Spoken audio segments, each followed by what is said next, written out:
The envelope sat on my kitchen counter like it didn't belong there, wedged between a stack of bills and a half-empty coffee mug.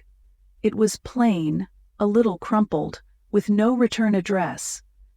Just my name, Clara Reed, scrawled across the front in a hand I hadn't seen in years.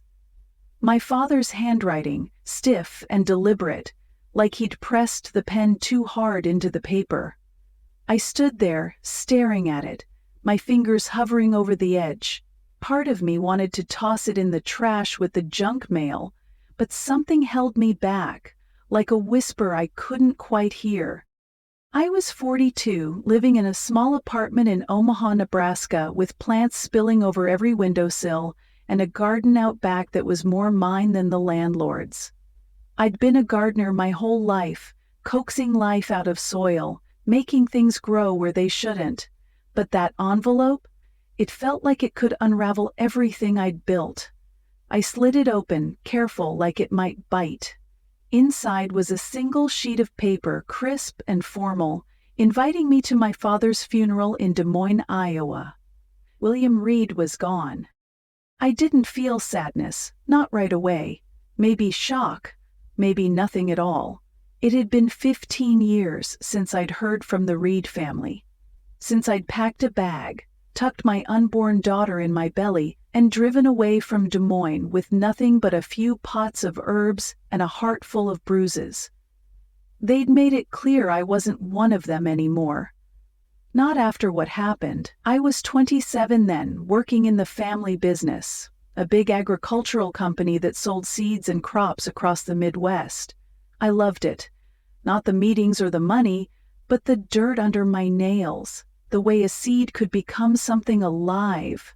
Until Nathan, my little brother, pointed a finger at me and said I'd leaked our secret fertilizer formula to a competitor.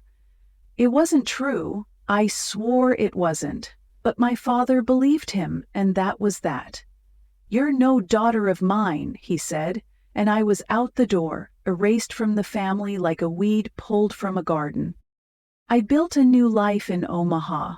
It wasn't fancy, a one-bedroom place, a job tending gardens for rich folks who didn't know a daisy from a dandelion. But it was mine. I had Lily, my daughter, born 6 months after I left. She was 14 now, all long limbs and big dreams, with eyes that saw more than I ever wanted her to. I never told her the whole story about her grandparents, her aunt and uncle, the company, just bits and pieces, enough to explain why we didn't have family reunions or Christmas cards. I didn't tell her how I'd sent money to Des Moines every month, slipped through an old friend, Ruth, to help my father when the company hit hard times. I didn't want her to know I'd cared, even after they turned their backs on me. That morning, Lily found me staring at the letter. She was eating cereal at the counter, her hair a mess from sleep. "What's that, Mom?" she asked, tilting her head. I didn't answer right away. My throat felt tight, like the words were stuck somewhere deep.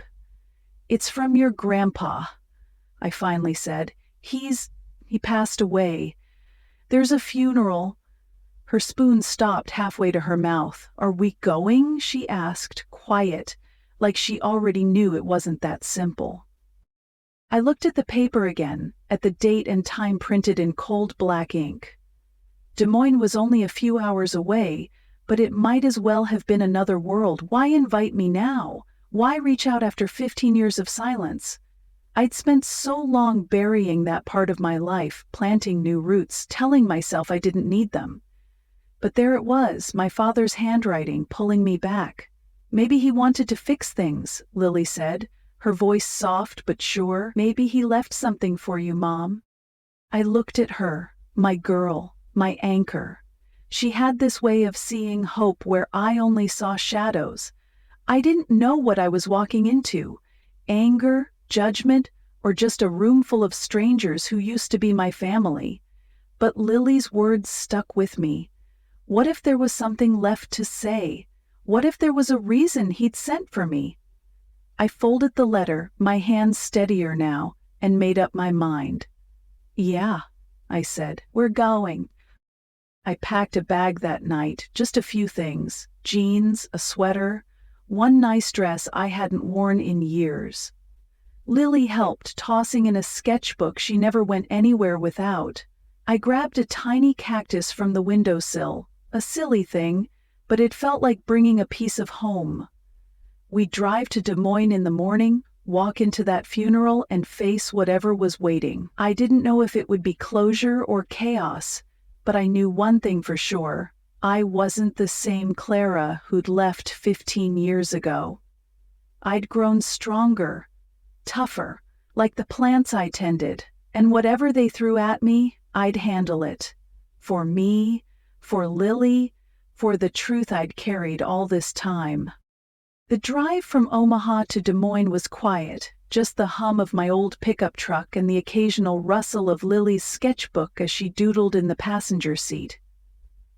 I kept my eyes on the road, but my mind was somewhere else, tangled up in memories I'd spent 15 years trying to bury.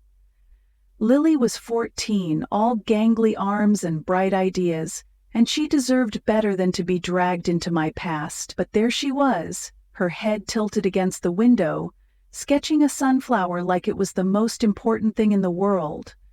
I wondered what she'd think of me if she knew the whole story, not just the bits I'd let slip, but the ugly truth of why I'd left the Reed family behind. I was 27 when it all fell apart. Back then, I was the oldest kid in the Reed family, the one who was supposed to carry on the legacy. My father, William Reed, ran a big agricultural company in Des Moines, selling seeds and crops to farmers across Iowa and beyond. It wasn't just a business, it was who we were. The Reed name meant something: trust, hard work, roots that went deep.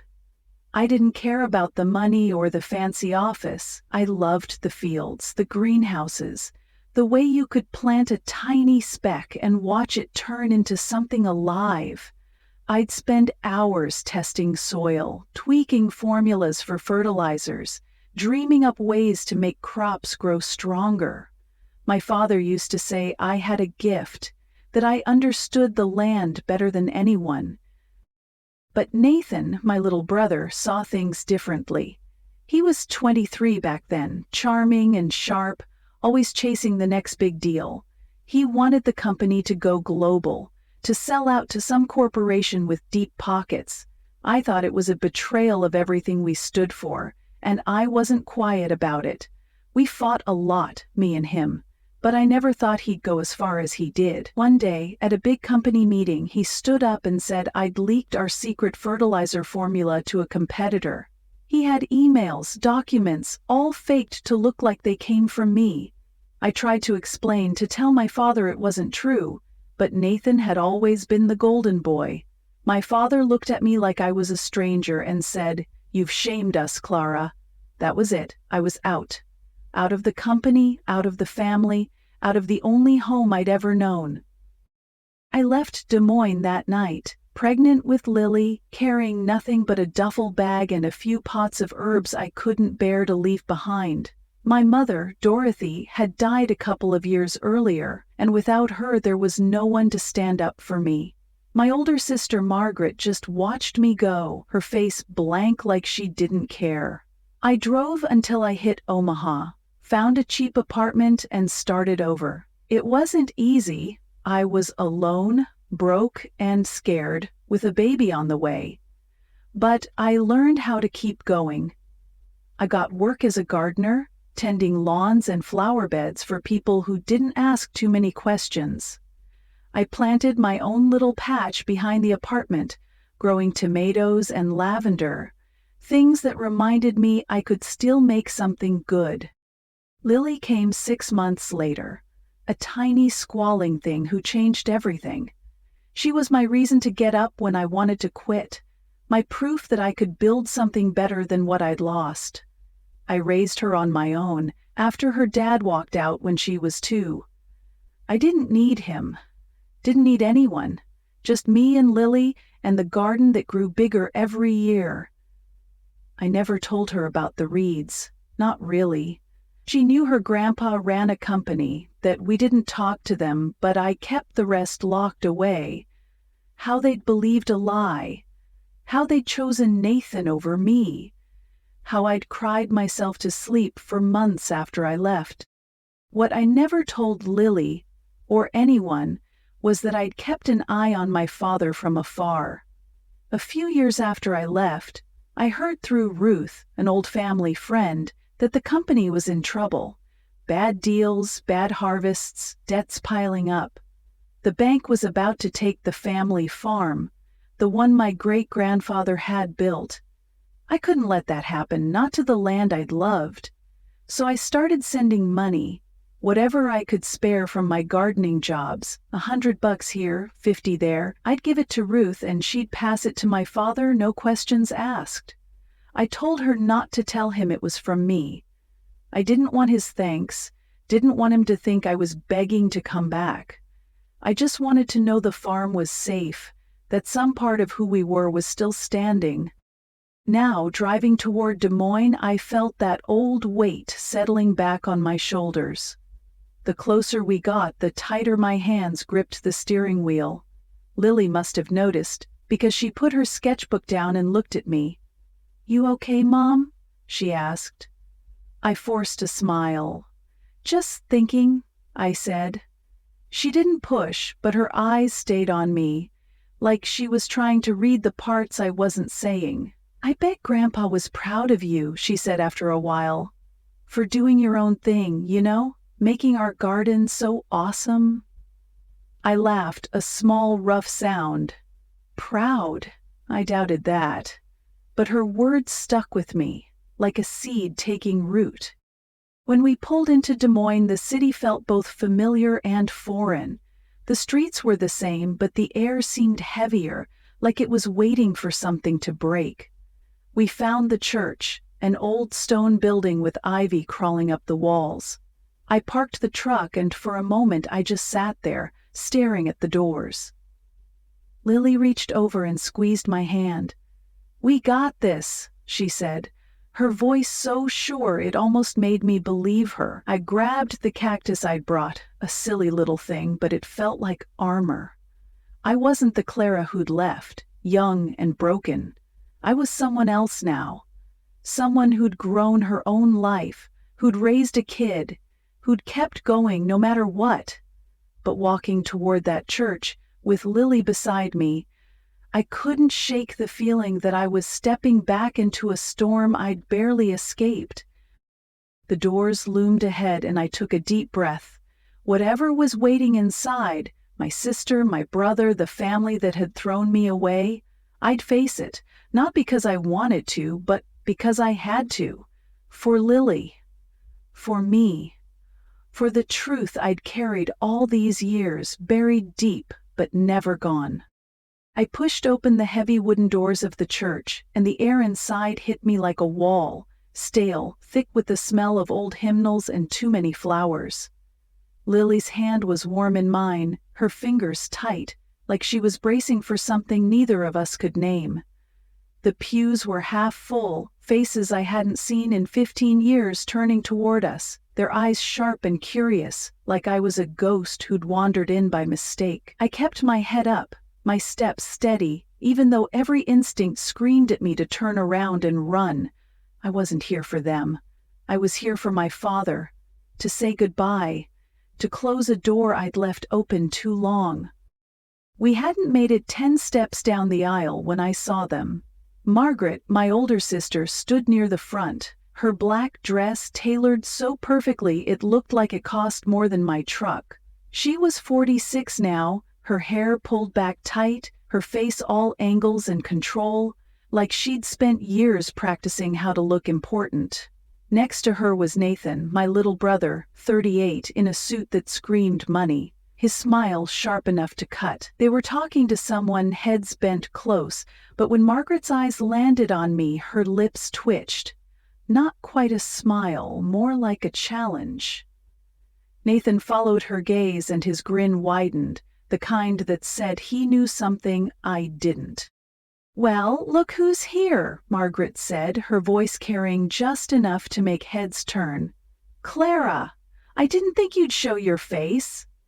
The words landed like a slap, but I didn't flinch.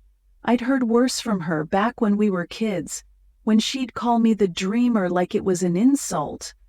I kept walking, guiding Lily toward a pew at the back, as far from them as I could get. Nathan's voice followed, low but clear. "Guess she thinks there's still a piece of the pie left," he said, loud enough for the people nearby to shift uncomfortably. A few of them chuckled, soft and mean, like they were in on the joke. Lily's hand tightened in mine, and I could feel her looking up at me, waiting for me to say something, to push back. But I didn't. Not yet. I slid into the pew, pulling her close, and whispered, "Just sit tight, okay? We're only here for Grandpa." She nodded, but her eyes were fierce, like she wanted to march up there and set them straight herself. I almost smiled. She got that fire from me, even if I kept mine buried most days. The service started, and it was like watching a play I wasn't part of. The preacher spoke about my father's life. William Reed, the man who built an empire from seeds, who fed half the Midwest, who never gave up. Margaret got up to speak, her voice smooth and practiced, talking about how she'd worked side by side with him, keeping the company strong. "He was my mentor," she said, dabbing her eyes with a tissue. Though I didn't see any tears, Nathan went next, all charm and polish, telling stories about fishing trips with Dad, how he'd learned everything he knew from him. They painted a picture of a perfect family, a legacy polished to a shine. My name didn't come up once. Not a word about the girl who used to tag along to the greenhouses, who knew every plant by name, who loved that land as much as he did. I sat there, my hands folded in my lap, the cactus pot tucked in my bag like a secret. I wasn't surprised they left me out. They'd been doing it for years, rewriting the story to make themselves the heroes. But it stung, more than I wanted to admit. Hearing them talk like I'd never existed. Lily leaned against me, her shoulder warm, and I focused on that, on her. On the one thing I'd gotten right, but every snicker from the pews, every sideways glance, burned like salt in a cut. I wasn't crying, I'd done enough of that when I was younger, but I felt the weight of it all, heavy and unyielding. When the service ended, people started to move, filing out toward the parking lot or lingering to talk in hushed tones. A few walked past us without a word, their eyes skimming over me like I was invisible. One old aunt gave me a quick nod, then looked away, like she was embarrassed to be seen acknowledging me. Margaret brushed by, her perfume sharp and expensive, not even glancing my way. Nathan was slower, pausing just long enough to lean in. "Didn't expect you to have the nerve to show," he said, his voice low, almost playful. "Don't get your hopes up, Clara. You're not part of this anymore." I met his eyes, steady, and said nothing. He smirked and walked off, joining Margaret at the door like they owned the place. I stayed in the pew for a moment, Lily beside me, her hand still in mine. I wasn't here for their games, their taunts. I was here to say goodbye, to stand in the place where my father's life ended and maybe find some piece of what we'd lost. But their words clung to me, sharp and familiar, like thorns I'd pulled out before but never quite healed from. I could feel Lily watching me, her silence louder than any question. She didn't need to ask what was wrong. She knew, in that way kids do, that this wasn't just about a funeral. The family farm was next, the place where they'd read the will. I'd known it was coming, but hearing it confirmed made my stomach twist. The farm wasn't just land, it was my childhood, my heart. Rows of corn and apple trees I could still see in my dreams. I hadn't set foot there in 15 years, not since the day I left. I didn't know what to expect walking back into that house, facing Margaret and Nathan again, but I knew it wouldn't be easy. They thought they'd won. that I was just a shadow passing through, a nobody with no claim to anything. They didn't know what I'd done, what I'd given, what I'd carried all this time. We drove to the farm, the road winding through fields that hadn't changed since I was a kid. Lily was quiet, her sketchbook open but untouched, like she was waiting for something to shift. The farmhouse came into view, big and white, with a wraparound porch and windows that caught the afternoon light. It looked the same, but it felt different, like a place that had forgotten me. Cars were parked out front, people milling around, their voices carrying on the breeze. Margaret and Nathan were already there, standing on the porch like they were holding court, glasses of wine in their hands, their laughter sharp and loud. I parked the truck, my hands shaking just a little. Lily looked at me, her eyes steady. "You don't have to do this alone, Mom," she said. I nodded, swallowing hard. She was right, I wasn't alone. Not anymore. But stepping out of that truck, walking toward the house with her beside me, I felt the old fear creeping in. The fear that I'd never be enough. That they'd always see me as the failure, the traitor, the one who didn't belong. The front door was open, and I could see people inside. Cousins and neighbors I barely remembered, their faces blurring together. Margaret caught my eye as we stepped onto the porch, her smile thin and cold. "Clara," she said, like she was tasting the word and didn't like it. "You're really sticking around, aren't you?" Nathan laughed, a short barking sound. "Let her stay, Margaret. It'll be over soon enough." The people around them went quiet, watching, waiting for me to crumble. I didn't. I held Lily's hand, my spine straight, and walked past them into the house. Their laughter followed, loud and cruel, like they thought they'd already won. They didn't know it yet, but they were wrong. This wasn't their story to finish. It was mine. The farmhouse hadn't changed much in 15 years, but stepping inside felt like crossing into someone else's life. The air was warm, heavy with the smell of polished wood and coffee, and the murmur of voices filled the big living room where everyone had gathered. The walls were lined with old photos. Margaret graduating college, Nathan on a yacht, my father shaking hands with some big-shot farmer. Not a single picture of me, not even from when I was a kid, grinning with dirt on my knees in the garden. I shouldn't have been surprised, but it hit me anyway, like a door slamming shut. Lily stayed close, her hand brushing mine as we found a spot near the back by a window that looked out on the apple trees I used to climb. People moved around us, cousins and neighbors I barely recognized, their conversations dipping to whispers when they noticed me. I caught fragments, my name, Nathan's old accusation, words like traitor and disgrace. I kept my face blank, but inside I was churning, every glance and murmur piling up like stones. Lily's eyes darted around, taking it all in, and I wished I could shield her from it, from the way they looked at us, like we didn't belong. Margaret was holding court by the fireplace, her wineglass catching the light as she talked to a group of aunts. She was all smiles, but her eyes kept flicking my way, sharp and calculating, like she was sizing me up. Nathan leaned against the wall nearby, chatting with a cousin, his laugh loud and easy, like he didn't have a care in the world.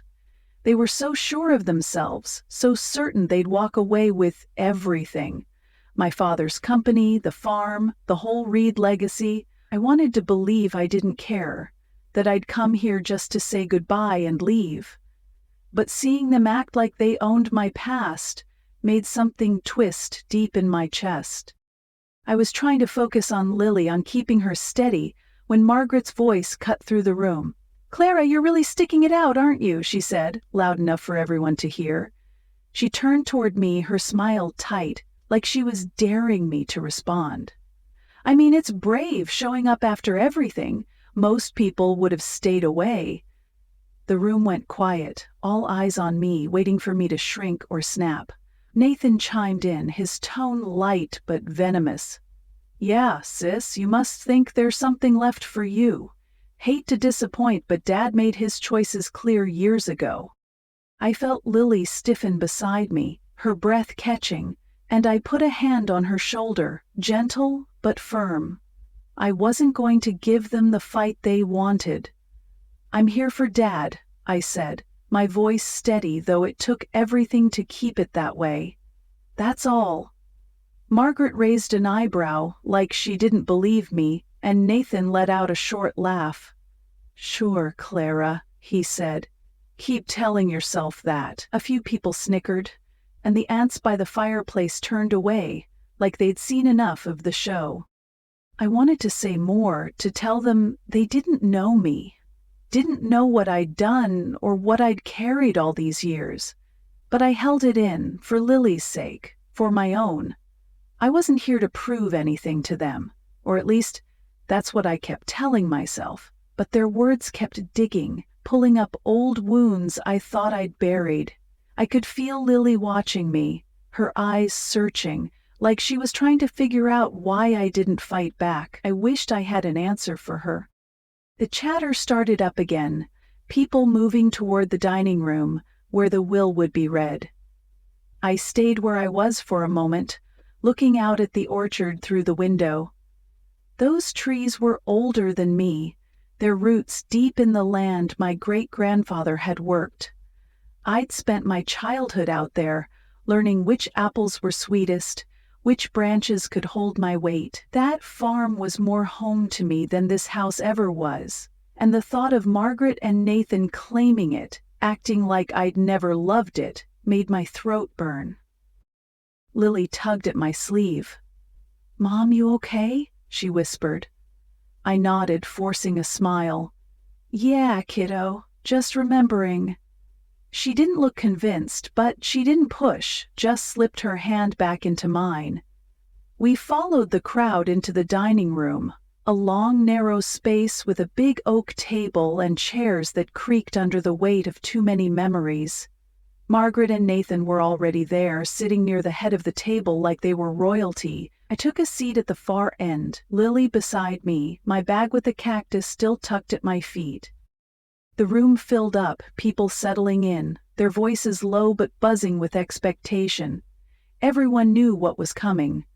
The will. The moment that would carve up my father's life like a pie.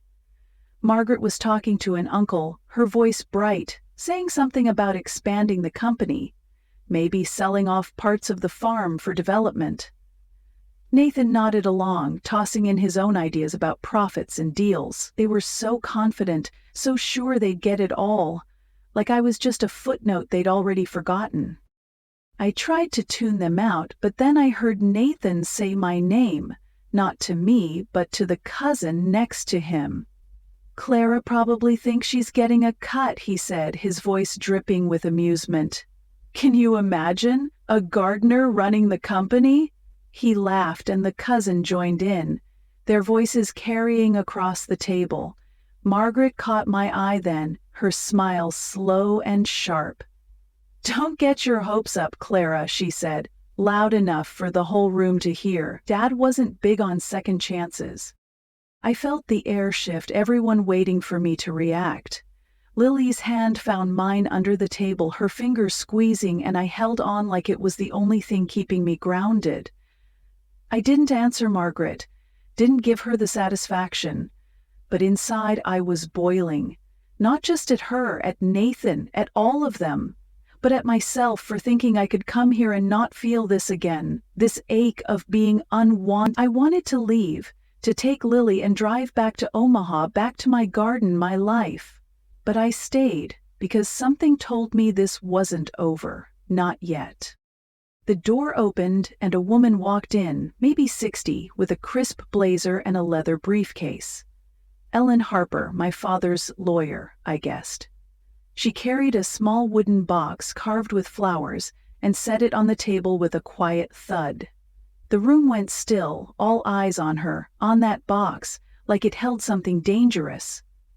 I felt a prickle down my spine, not fear, but something else, like the air before a storm. Ellen looked around, her face calm but firm, and said, "Thank you for being here. Per William Reed's instructions, we'll start with the video he left before reading the will." Margaret let out a sharp breath, like she was annoyed.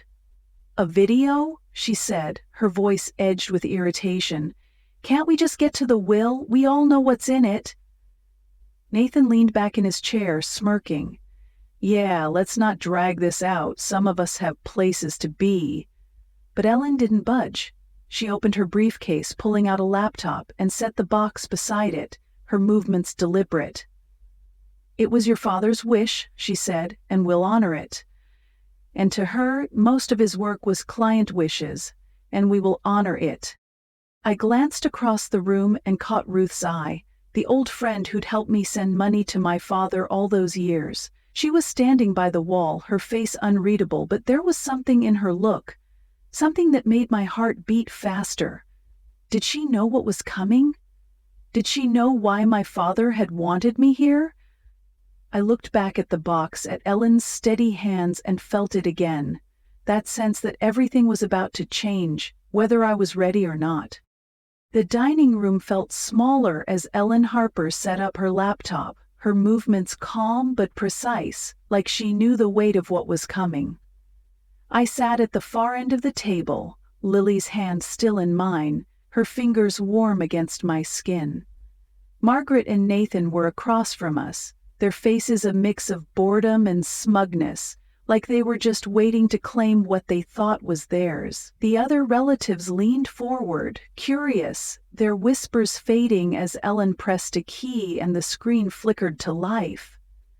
I didn't know what to expect, but my heart was pounding, a steady drumbeat I couldn't ignore. My father's face appeared, older than I remembered, his skin thin and lined, his eyes tired but clear. He was sitting by a window, the farm's fields stretching out behind him, golden in the late light. He looked straight ahead, like he could see me through the screen, and when he spoke, his voice was low, rough, but steady. "If Clara's watching this," he said, "I owe you an apology I should have given a long time ago." My breath caught, and I felt every eye in the room turn to me, sharp and sudden, like a spotlight I hadn't asked for. "I was wrong," he went on, his hands clasped tight in his lap, knuckles white. "I believed a lie about you, Clara, and I let it tear us apart. I thought you'd betrayed the company, betrayed me. But you didn't. You were the only one who never stopped caring."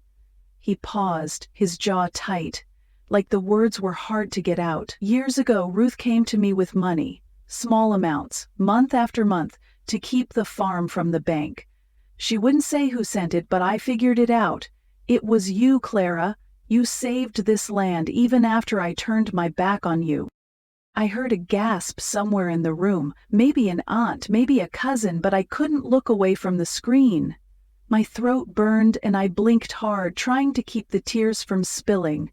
Lily squeezed my hand, her grip fierce, like she was holding me together.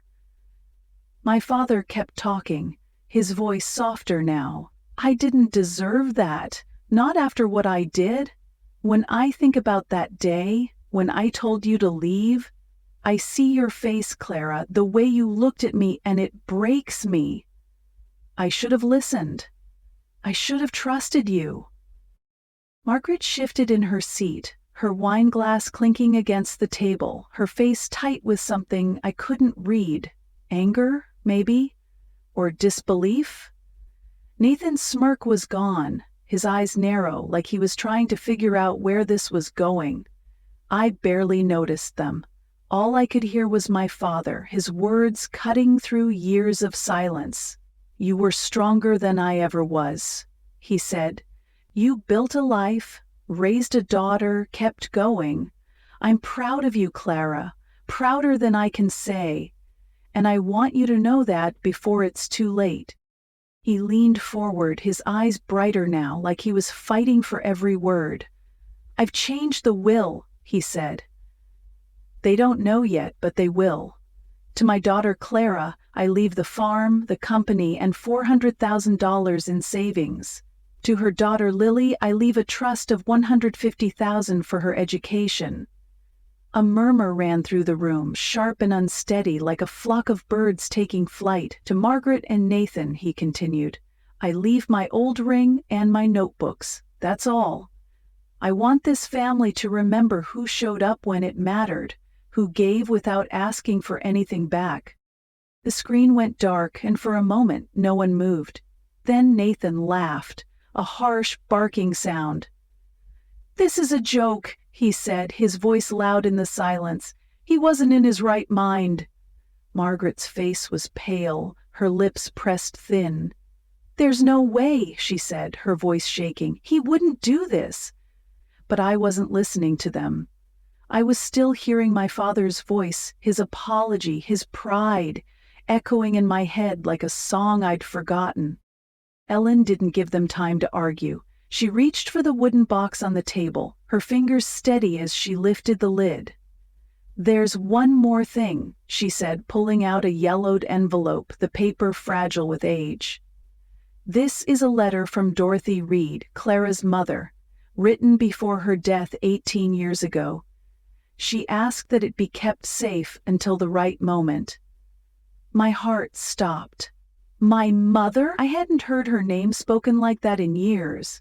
Not since she'd passed when I was in my 20s. Ellen opened the envelope and unfolded the letter, her voice clear as she read. To my family, it began, I'm writing this because I don't know if I'll have the chance to say it myself. I've watched my children grow, and I've seen the mistakes we've made. Clara, you were always my heart, the one who loved this land like I did. When Nathan accused you of leaking the company's secrets, I didn't believe it, not for a second. But I was sick, too weak to fight for you, and I'll carry that regret forever. My eyes burned, tears slipping down my cheeks before I could stop them. Lily leaned against me, her head on my shoulder, and I held her tight. I found proof, my mother's words continued, read steady by Ellen. Nathan faked those emails, set you up because he was jealous. Because William saw you as the future of the company. I told him to confess, but he wouldn't.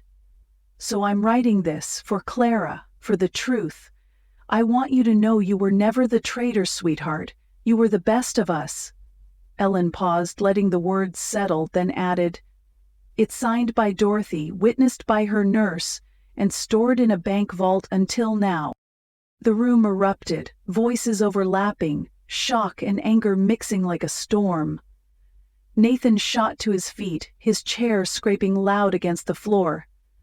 That's impossible, he shouted, his face red. She's lying. She was dying. She didn't know what she was writing. Margaret grabbed his arm, hissing something I couldn't hear, her eyes darting around like she was trapped. People were staring, some at me, some at Nathan, their faces a mix of disbelief and something harder, like judgment. I didn't move, didn't speak. I couldn't. My mother's words were still sinking in, her voice alive again through that letter, telling me I'd been right, that I hadn't imagined it. I'd spent 15 years wondering if I'd done something to deserve it, if I'd failed them somehow, but I hadn't. It was Nathan, always Nathan, and my mother had seen it, even when I thought no one did. I looked at Lily, her eyes wide and wet, and I realized she'd heard it too. The truth about her mom, about the family she'd never known. Ellen closed the letter, her face calm. The will is legal, notarized, and final, she said. So is this letter. There's no grounds to challenge either. Nathan opened his mouth, then shut it, his hands clenched into fists. Margaret stood, her movements jerky, and stormed out, Nathan trailing behind her, their footsteps loud against the hardwood. The room was buzzing now, cousins whispering, aunts shaking their heads, but I barely heard it. I was still, with my father's voice, my mother's words, the weight of 15 years lifting, piece by piece, like dirt falling away from roots. The dining room was quiet now, the kind of quiet that settles after a storm has passed. Margaret and Nathan were gone, their anger trailing behind them like smoke, and the others, cousins, aunts, neighbors, started slipping out, their voices low, their eyes avoiding mine. I stayed where I was, Lily's hand still in mine, her warmth the only thing keeping me anchored. I could still hear my father's voice, my mother's words through that letter, both of them reaching across years to pull me back from the edge of something I'd carried too long. I didn't feel triumph, not the way I thought I would. Not joy either, though the farm, the company, the money, it was more than I'd ever imagined. What I felt was lighter, softer, like a knot inside me had finally come loose. I looked at Lily, her face streaked with quiet tears, and I knew she felt it too. She'd heard the truth, not just about me, but about us, about the family that had shaped her without ever knowing her. I brushed a strand of hair from her eyes and whispered, "We're okay, kiddo." She nodded, her smile small but real. Later, I walked out to the orchard, Lily beside me, the air cool and sharp with the smell of apples. I stopped under an old tree, its branches heavy with fruit, and ran my fingers along the bark. This was where I'd learned to love the land, where my mother had taught me to listen to it. "Dad, Mom," I said, my voice barely above a whisper, "I forgive you." The words didn't hurt, didn't catch in my throat. They just fell, simple and true, like leaves settling to the ground. Months later, the farm was different, not louder, but alive in a new way. I'd turned it into a community garden, a place where kids like Lily could plant seeds and watch them grow. She was out there every day, sketching flowers, teaching younger ones how to water without drowning the roots. Her laughter filled the air, bright and free, and I'd catch myself listening, wondering how I'd gotten so lucky. One morning, a letter came from Ruth, just a note, her handwriting shaky but warm. She said my father had broken down when he learned I'd saved the farm, that he'd carried my picture in his wallet until the end. I folded the note and stepped outside, Lily waving at me from the garden, her hands covered in dirt. I looked at the land, the trees, the life we were building, and I knew I wasn't just Clara, the one they'd laughed at. I was home,